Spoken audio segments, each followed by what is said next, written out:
You, John Fitzgerald Kennedy, do solemnly swear. I, John Fitzgerald Kennedy, do solemnly swear. That you will faithfully execute the office of President of the United States. That I will faithfully execute the office of President of the United States. And will, to the best of your ability. And will, to the best of my ability. Preserve, protect, and defend the Constitution of the United States. Preserve, protect, and defend the Constitution of the United States. So help you God. So help me God.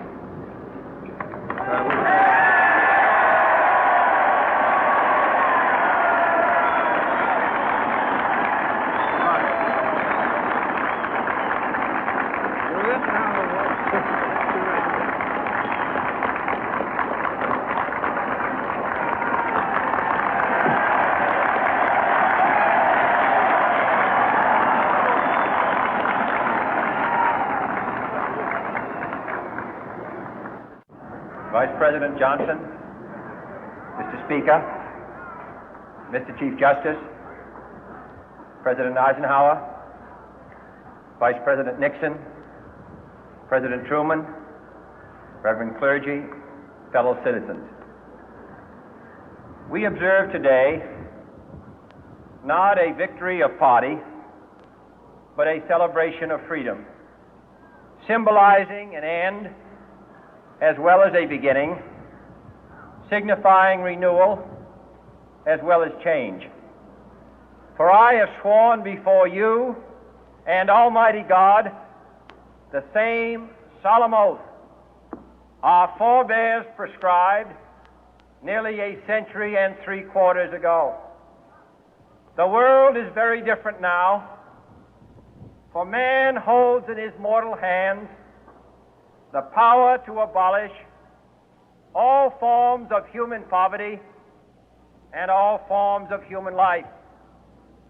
And yet the same revolutionary beliefs for which our forebears fought are still at issue around the globe. The belief that the rights of man come not from the generosity of the state, but from the hand of God. We dare not forget today that we are the heirs of that first revolution. Let the word go forth from this time and place to friend and foe alike that the torch has been passed to a new generation of Americans born in this century, tempered by war, disciplined by a hard and bitter peace, proud of our ancient heritage, and unwilling to witness or permit the slow undoing of those human rights to which this nation has always been committed and to which we are committed today at home and around the world.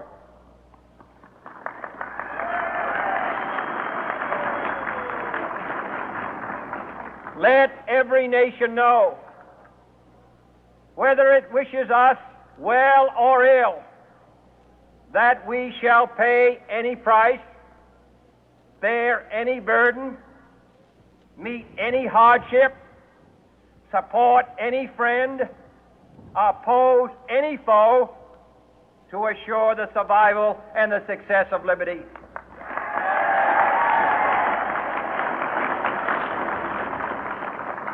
This much we pledge and more. To those old allies whose cultural and spiritual origins we share, we pledge the loyalty of faithful friends. United, there is little we cannot do in a host of cooperative ventures. Divided, there is little we can do, for we dare not meet a powerful challenge at odds and split asunder. To those new states whom we welcome to the ranks of the free, we pledge our word that one form of colonial control shall not have passed away, merely to be replaced by a far more iron tyranny.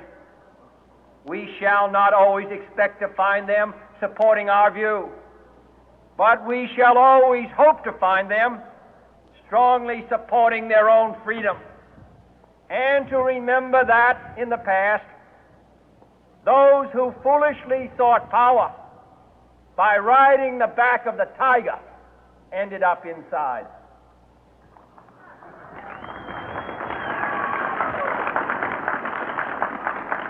To those people in the huts and villages of half the globe struggling to break the bonds of mass misery, we pledge our best efforts to help them help themselves for whatever period is required, not because the communists may be doing it, not because we seek their votes, but because it is right.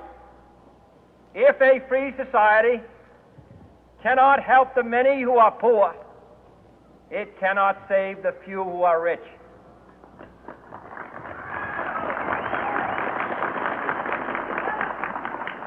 To our sister republics south of our border, we offer a special pledge to convert our good words into good deeds, in a new alliance for progress, to assist free men and free governments in casting off the chains of poverty. But this peaceful revolution of hope cannot become the prey of hostile powers. Let all our neighbors know that we shall join with them to oppose aggression or subversion anywhere in the Americas. And let every other power know that this hemisphere intends to remain the master of its own house.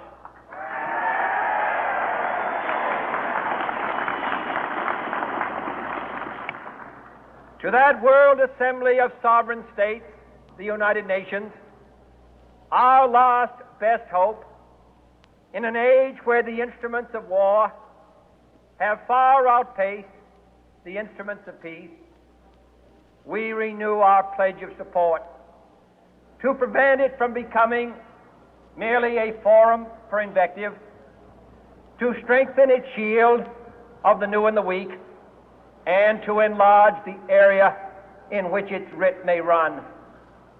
Finally, to those nations who would make themselves our adversary, we offer not a pledge, but a request that both sides begin anew the quest for peace. Before the dark powers of destruction, unleashed by science, engulf all humanity in planned or accidental self-destruction, we dare not tempt them with weakness, for only when our arms are sufficient beyond doubt can we be certain beyond doubt that they will never be employed. But neither can two great and powerful groups of nations take comfort from our present course, both sides overburdened by the cost of modern weapons, both rightly alarmed by the steady spread of the deadly atom, yet both racing to alter that uncertain balance of terror that stays the hand of mankind's final war. So let us begin anew, remembering on both sides that civility is not a sign of weakness, and sincerity is always subject to proof. Let us never negotiate out of fear, but let us never fear to negotiate.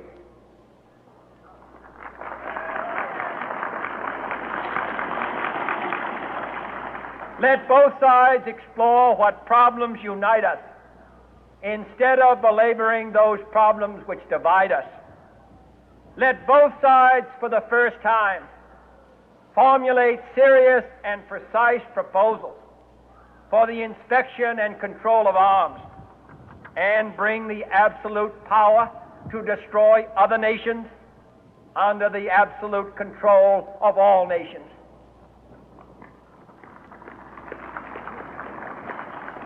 Let both sides seek to invoke the wonders of science instead of its terrors.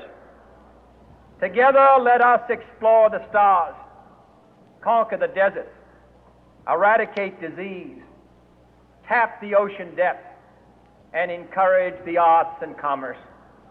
Let both sides unite to heed in all corners of the earth the command of Isaiah to undo the heavy burden and let the oppressed go free. And if a beachhead of cooperation may push back the jungle of suspicion, let both sides join in creating a new endeavor, not a new balance of power, but a new world of law, where the strong are just and the weak secure and the peace preserved.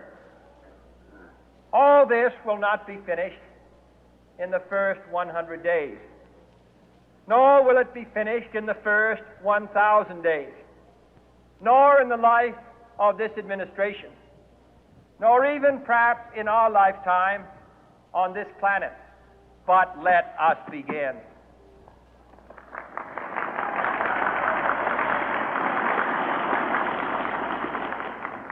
In your hands, my fellow citizens, more than mine, will rest the final success or failure of our course. Since this country was founded, each generation of Americans has been